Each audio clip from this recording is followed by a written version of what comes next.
O Grande Conflito. Capítulo 34. Oferece o Espiritismo alguma esperança? O ministério dos anjos, conforme é apresentado nas Escrituras Sagradas, é uma verdade deveras confortadora e preciosa a todo seguidor de Cristo. Mas o ensino bíblico acerca deste ponto tem sido obscurecido e pervertido pelos erros da teologia popular. A doutrina da imortalidade natural, a princípio tomada emprestada à filosofia pagã e incorporada à fé cristã durante as trevas da grande apostasia, tem suplantado a verdade tão claramente ensinada nas Escrituras de que os mortos não sabem coisa nenhuma. Multidões têm chegado a crer que os espíritos dos mortos é que são os espíritos ministradores enviados para servir a favor daqueles que hão de herdar a salvação.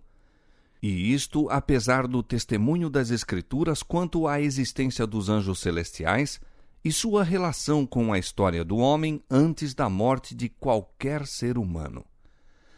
A doutrina da consciência do homem na morte, especialmente a crença de que os espíritos dos mortos voltam para ministrar aos vivos, abriu caminho para o moderno espiritismo.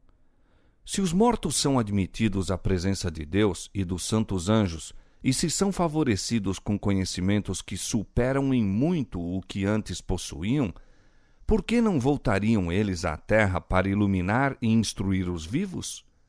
Se, conforme é ensinado pelos teólogos populares, os espíritos dos mortos estão a pairar sobre seus amigos na terra, por que não lhes seria permitido comunicar-se com eles, a fim de os advertir contra o mal ou consolá-los na tristeza?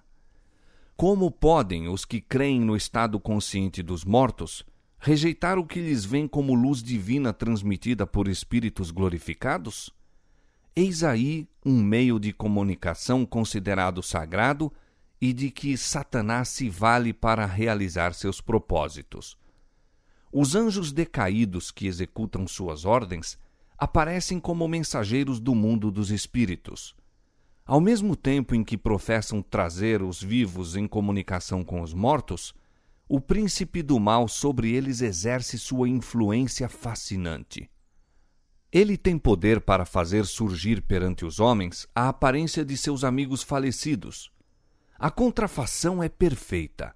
A expressão familiar, as palavras, o tom da voz são reproduzidos com maravilhosa exatidão.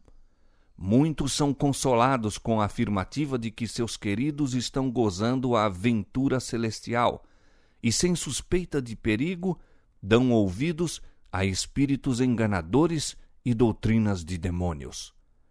Induzindo-os Satanás a crer que os mortos efetivamente voltam para comunicar-se com eles, faz o maligno com que apareçam os que baixaram ao túmulo sem estarem preparados. Pretendem estar felizes no céu e mesmo ocupar ali elevadas posições, e assim é largamente ensinado o erro de que nenhuma diferença se faz entre justos e ímpios. Os pretensos visitantes do mundo dos espíritos algumas vezes proferem avisos e advertências que se demonstram corretos. Então, estando ganha a confiança, apresentam doutrinas que solapam diretamente a fé nas Escrituras. Com a aparência de profundo interesse no bem-estar de seus amigos na terra, insinuam os mais perigosos erros. O fato de declararem algumas verdades e poderem por vezes predizer acontecimentos futuros dá às suas declarações uma aparência de crédito, e seus falsos ensinos são tão de pronto aceitos pelas multidões e tão implicitamente cridos como se fossem as mais sagradas verdades da Bíblia. A lei de Deus é posta de parte, desprezado o Espírito da graça, o sangue do concerto tido em conta de coisa profana. Os espíritos negam a divindade de Cristo, colocando o próprio Criador no mesmo nível em que estão. Assim, sob novo disfarce, o grande rebelde ainda prossegue com a luta contra Deus, luta iniciada no céu e durante quase 6.000 anos continuada na terra. Muitos se esforçam por explicar as manifestações espíritas, atribuindo-as inteiramente a fraudes e prestidigitação por parte do médium. Mas, conquanto seja verdade que os resultados da trapaça tenham muitas vezes sido apresentados como manifestações genuínas, tem havido também assinaladas exibições de poder sobrenatural. As pancadas misteriosas com que o espiritismo moderno se iniciou não foram resultado de trapaça ou artifício humano, mas obra direta dos anjos maus, que assim introduziam um engano dos mais eficazes para a destruição das almas.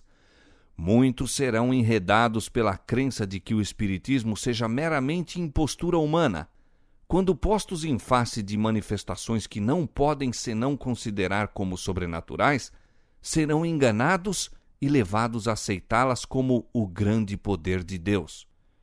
Estas pessoas não tomam em consideração o testemunho das Escrituras relativo às maravilhas operadas por Satanás e seus agentes. Foi por auxílio satânico que os magos de Faraó puderam contrafazer a obra de Deus. Paulo testifica que antes do segundo advento de Cristo haverá manifestações semelhantes do poder satânico. A vinda do Senhor deve ser precedida da operação de Satanás com todo o poder e sinais e prodígios de mentira e com todo o engano da injustiça. 2 Tessalonicenses capítulo 2, versos 9 e 10.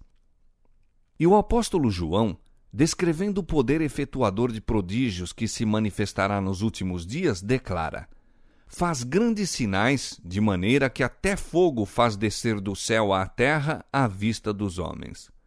E engana os que habitam na terra com sinais que foi permitido que fizesse. Apocalipse capítulo 13, versos 13 e 14. Não se acham aqui preditas meras imposturas.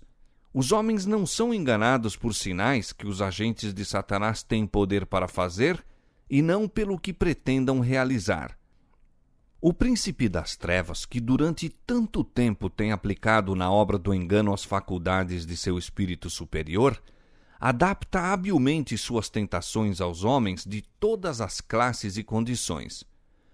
A pessoas de cultura e educação apresenta o espiritismo em seus aspectos mais apurados e intelectuais e assim consegue atrair muitos à sua cilada. A sabedoria que o espiritismo comunica é aquela descrita pelo apóstolo Tiago, a qual não vem do alto, mas é terrena, animal e diabólica. Tiago 3,15. Isto, entretanto, o grande enganador esconde quando o encobrimento melhor convém ao propósito visado. Aquele que, perante Cristo, no deserto da tentação, pôde aparecer vestido com o resplandor dos serafins celestiais, vem aos homens da maneira mais atrativa como anjo de luz. Apela para a razão, apresentando assuntos que elevam, deleita a imaginação com cenas arrebatadoras, conquista a afeição por meio de quadros eloquentes de amor e caridade. Excita a imaginação a voos altaneiros, levando os homens a terem grande orgulho de sua própria sabedoria, a ponto de em seu coração desdenharem o eterno. Aquele ser poderoso que pôde levar o Redentor do mundo a um monte muito alto e mostrar-lhe todos os reinos da terra e a glória dos mesmos, apresentará aos homens as suas tentações de maneira a perverter o senso de todos os que não estejam escudados no poder divino. Como a Eva no Éden, Satanás hoje seduz os homens pela lisonja, despertando-lhes o desejo de obter conhecimento proibido, tornando-os ambiciosos de exaltação própria. Foi o acariciar estes males que lhe ocasionou a queda e por meio deles visa conseguir a ruína dos homens. Sereis como Deus, declara ele, sabendo o bem e o mal. Gênesis 3:5. O Espiritismo ensina que o homem é criatura suscetível de progresso, que é seu destino progredir desde o nascimento até a eternidade em direção à divindade. E ainda, cada espírito julgará a si mesmo e não a outro. O juízo será correto porque é o juízo de si mesmo. O tribunal está dentro de vós. Disse um ensinador espírita ao despertar-se nele a consciência espiritual. Meus semelhantes foram todos eles semideuses não caídos. E outro declara: todo ser justo e perfeito é Cristo. Assim, em lugar da justiça e perfeição do Deus infinito, verdadeiro objeto de adoração, em lugar da justiça perfeita de sua lei, a verdadeira norma da perfeição humana, pôs Satanás a natureza pecaminosa, falível do próprio homem, como único objeto de adoração, a única regra para o juízo ou norma de caráter. Isto é progresso não para cima, mas para baixo. É lei tanto da natureza intelectual como da espiritual que pela contemplação nos transformamos. O espírito gradualmente se adapta aos assuntos com os quais lhe é permitido ocupar-se. Identifica-se com aquilo que está acostumado a amar e reverenciar. Jamais se levantará o homem acima de sua norma de pureza, de bondade ou de verdade. Se o eu é o seu mais alto ideal, nunca atingirá ele qualquer coisa mais elevada. Antes, cairá constantemente. A graça de Deus unicamente tem poder para soerguer o homem. Abandonado a si mesmo, seu caminho inevitavelmente será em direção descendente. Ao que condescende consigo mesmo, ao amante de prazeres, ao sensual, apresenta-se o espiritismo sob disfarce menos sutil do que aos mais educados e intelectuais. Em suas formas mais grosseiras, encontram aqueles o que está em harmonia com as suas inclinações. Satanás estuda todo indício da fragilidade da natureza humana, nota os pecados que cada indivíduo é inclinado a cometer e então cuida em que não faltem oportunidades para satisfazer a tendência para o mal. Tenta os homens ao excesso naquilo que em si mesmo é lícito, fazendo-os pela intemperança enfraquecer as faculdades físicas, mentais e morais. Tem destruído e está a destruir milhares por meio da satisfação das paixões, embrutecendo assim toda a natureza do homem. E, para completar a sua obra, declara por meio dos espíritos que o verdadeiro conhecimento coloca o homem acima de toda a lei, que tudo está certo, que Deus não condena e que todos os pecados que se cometem são inocentes. Sendo o povo assim levado a crer que o desejo é a mais elevada lei, que a liberdade é a libertinagem e que o homem é apenas responsável a si mesmo, quem poderá maravilhar-se de que a corrupção e a depravação proliferem por toda a parte? Multidões aceitam avidamente os ensinos que as deixam em liberdade para obedecer aos impulsos do coração carnal. As rédeas do domínio próprio são dirigidas pela concupiscência, as faculdades do espírito e da alma são submetidas às inclinações animais e Satanás exultantemente, para sua rede, arrasta milhares que professam ser seguidores de Cristo. Mas ninguém deve enganar-se pelas mentirosas pretensões do espiritismo. Deus deu ao mundo luz suficiente para habilitá-lo a descobrir a cilada. Conforme já se mostrou, a teoria que constitui o fundamento mesmo do espiritismo está em contradição com as mais terminantes declarações das Escrituras. A Bíblia declara que os mortos não sabem coisa nenhuma, que seus pensamentos pereceram, que não têm parte em nada que se faz debaixo do sol.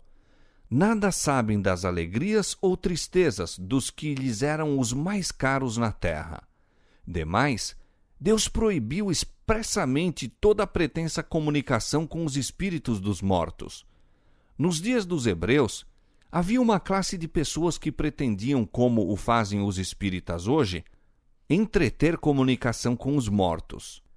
Mas esses espíritos familiares, como eram chamados os visitantes de outros mundos, declara a Bíblia serem espíritos de demônios.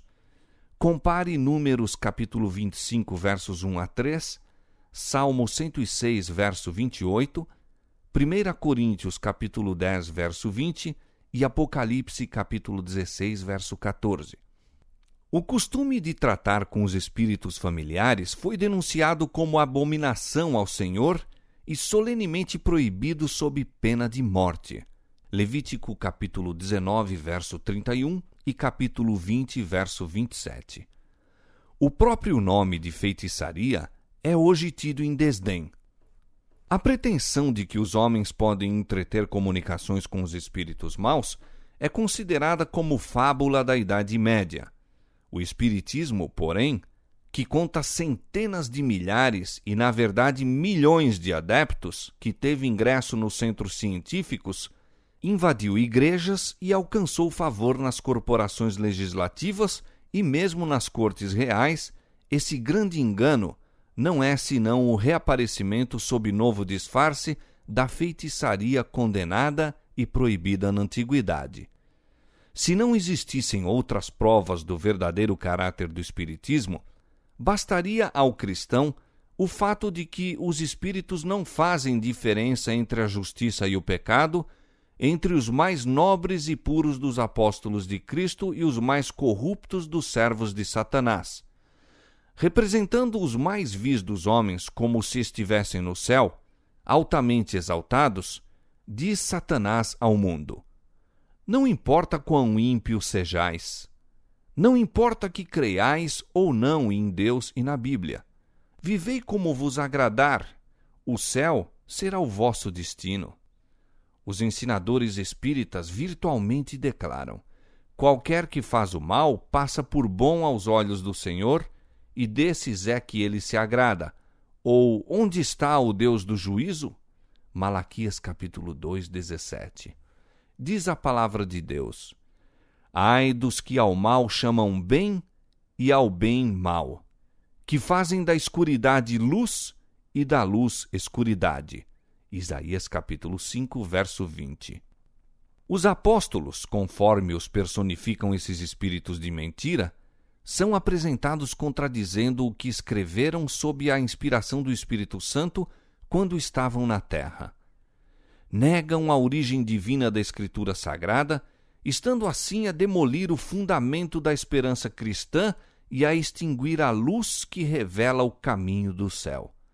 Satanás está fazendo o mundo crer que a Escritura Sagrada é mera ficção, ou ao menos um livro apropriado às eras primitivas, devendo hoje ser considerado com menosprezo ou rejeitado como obsoleto. E para substituir a palavra de Deus, exibe as manifestações espíritas. É este um meio inteiramente sob seu domínio.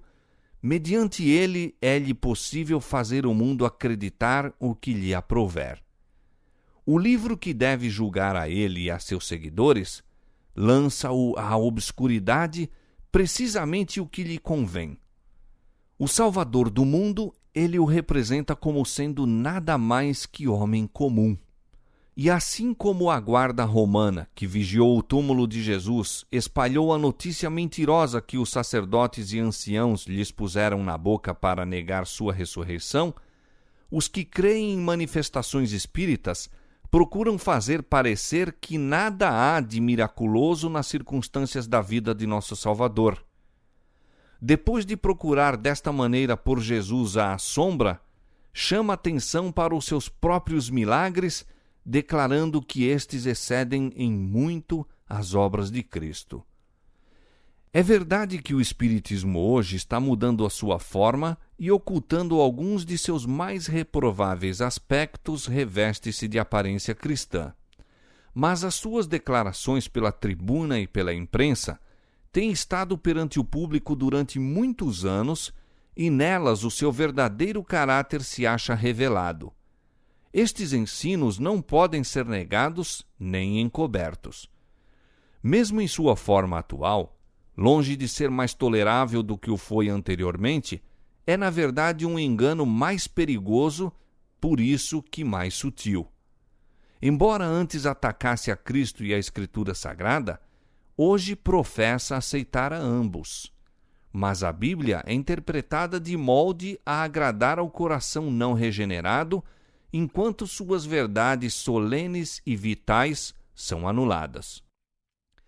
Preocupa-se com o amor, com o principal atributo de Deus, rebaixando-o, porém, até reduzi-lo a sentimentalismo enfermiço, pouca distinção fazendo entre o bem e o mal. A justiça de Deus, sua reprovação ao pecado, os requisitos de sua santa lei, tudo isto é posto de parte. O povo é ensinado a considerar o decálogo como letra morta. Fábulas aprazíveis, fascinantes cativam os sentidos, levando os homens a rejeitar as sagradas escrituras como o fundamento da fé. Cristo é tão verdadeiramente negado como antes, mas Satanás a tal ponto cegou o povo que o engano não pode ser discernido. Poucos há que tenham justa concepção do poder enganador do espiritismo e do perigo de colocar-se sob sua influência. Muitos se intrometem com ele simplesmente para satisfazer a curiosidade. Não têm realmente nenhuma fé nele e encher-se-iam de horror ao pensamento de se entregarem ao domínio dos espíritos. Aventuram-se, porém, a entrar no terreno proibido e o poderoso destruidor exerce a sua força sobre eles contra a sua vontade. Uma vez induzidos a submeter a mente à sua direção, segura-os ele em cativeiro. É impossível pela sua própria força romperem com o fascinante e sedutor encanto. Nada, a não ser o poder de Deus, concedido em resposta à fervorosa oração da fé, poderá livrar essas almas prisioneiras. Todos os que condescendem com traços pecaminosos de caráter, ou voluntariamente acariciam um pecado reconhecido, estão a atrair as tentações de Satanás. Separam-se de Deus e do vigilante cuidado de seus anjos. Apresentando o maligno seus enganos, estão indefesos, tornando-se presa fácil. Os que assim se colocam em seu poder não compreendem onde terminará seu caminho. Tendo-os subjugado por completo, o tentador os emprega como agentes para levar outros à ruína. Diz o profeta Isaías: quando vos disserem, consultai os que têm espíritos familiares e os adivinhos que chilreiam e murmuram entre dentes, não recorrerá um povo ao seu Deus? A favor dos vivos interrogar-se-ão os mortos? À lei e ao testemunho. Se eles não falarem segundo esta palavra, nunca verão a alva. Isaías 8, 19 e 20. Se os homens tivessem estado dispostos a receber a verdade tão claramente apresentada nas Escrituras, concernente à natureza do homem e ao estado dos mortos, veriam nas pretensões e manifestações do Espiritismo a operação de Satanás com poder, sinais e prodígios de mentira. Mas ao invés de renunciar à liberdade tão agradável ao coração carnal, assim como aos pecados que amam, as multidões fecham os olhos à luz e prosseguem em seus caminhos sem tomar em consideração as advertências, ao mesmo tempo em que Satanás lhes tece em torno as suas armadilhas, fazendo-os presa sua. Porque não receberam o amor da verdade para se salvarem, Deus lhes enviará a operação do erro, para que creiam a mentira. 2 Tessalonicenses capítulo 2, versos 10 e 11. Os que se opõem aos ensinos do Espiritismo enfrentam não somente aos homens, mas também a Satanás e a seus anjos. Entraram em luta contra os principados, potestades e espíritos maus dos ares. Satanás não cederá uma polegada de terreno sequer, a menos que seja rechaçado pelo poder dos mensageiros celestiais. O povo de Deus deve ser capaz de o enfrentar, como fez nosso Salvador com as palavras: está escrito. Satanás pode citar a Escritura hoje, como fez nos dias de Cristo, pervertendo-lhe os ensinos para apoiar seus enganos. Os que quiserem estar em pé neste tempo de perigo devem compreender por si mesmos o testemunho das Escrituras. Muitos serão defrontados por espíritos de demônios personificando parentes ou amigos queridos e declarando as mais perigosas heresias. Estes visitantes apelarão para os nossos mais ternos sentimentos de simpatia, efetuando prodígios para apoiarem suas pretensões. Devemos estar preparados para resistir a eles com a verdade bíblica de que os mortos nada sabem e de que os que desta maneira aparecem são espíritos de demônios. Está iminente diante de nós a hora da tentação que há de vir sobre todo o mundo para tentar os que habitam na terra. Apocalipse 3:10. Todos aqueles cuja fé não estiver firmemente estabelecida na palavra de Deus serão enganados e vencidos. Satanás opera com todo o engano da injustiça para alcançar domínio sobre os filhos dos homens, e os seus enganos aumentarão continuamente. Só logrará alcançar, porém, o objetivo visado quando os homens voluntariamente cederem às suas tentações. Os que sinceramente buscam o conhecimento da verdade e se esforçam em purificar a alma pela obediência, fazendo assim o que podem a fim de preparar-se para o conflito, encontrarão refúgio seguro no Deus da verdade. Como guardaste a palavra da minha paciência, também eu te guardarei. Apocalipse 3:10. É a promessa do Salvador. Mais fácil seria enviar ele todos os anjos do céu para protegerem seu povo do que deixar a alma que nele confia ser vencida por Satanás. O profeta Isaías descreve a terrível ilusão que virá sobre os ímpios, levando-os a considerar-se seguros contra os juízos de Deus. Fizemos concerto com a morte e com o inferno fizemos aliança. Quando passar o dilúvio do açoite, não chegará a nós, porque pusemos a mentira por nosso refúgio e debaixo da falsidade nos escondemos.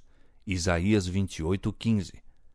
Na classe aqui descrita estão incluídos os que, em obstinada impenitência, se consolam com a segurança de que deverá haver castigo para o pecador, de que toda a humanidade, não importa quão corruptas sejam as pessoas, será elevada até aos céus para se tornar como anjos de Deus.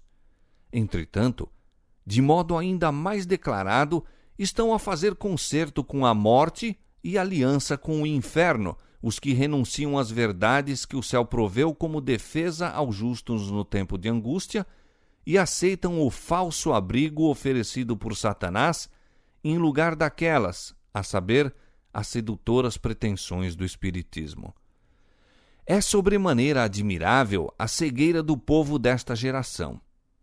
Milhares rejeitam a palavra de Deus como indigna de crédito e com absoluta confiança esposam os enganos de Satanás.